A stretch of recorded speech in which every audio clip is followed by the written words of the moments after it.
नमस्कार शेतकरी बांधवांनो. पाठीमागे जे कांदे लागवड झाली आहे, तर कांदे लागवड झाल्यानंतर ना आपला बराचसा भाग असतो की विशेष आपला प्रयत्न जे असतो की कांद्याची पात झाली पाहिजे, पोगर बांधला पाहिजे, दांडा बांधला पाहिजे, पातीची संख्या वाढली पाहिजे. तर काय करणं गरजेचं आहे? त्यासाठी पहिलं महत्त्वाचं काम असेल आपल्या चॅनलला फॉलो करा, व्हिडिओला लाईक करा, शेअर करा आणि आपल्या शेतकरी बांधवांना पाठवा. कांद्याची पात झाली पाहिजे, पोगर झाला पाहिजे, दांडा झाला पाहिजे.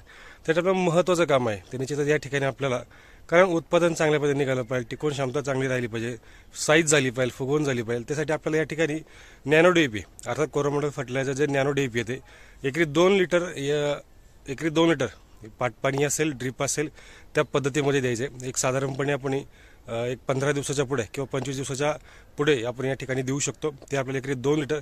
त्याचबरोबर कॉम्बिनेशनला या ठिकाणी मॅग्नेशियम सल्फेट एकरी 10 किलो, पाटपाणी असेल तर 10 किलो द्या, ड्रिप ॲप्लिकेशन असेल तर 5 किलो द्या.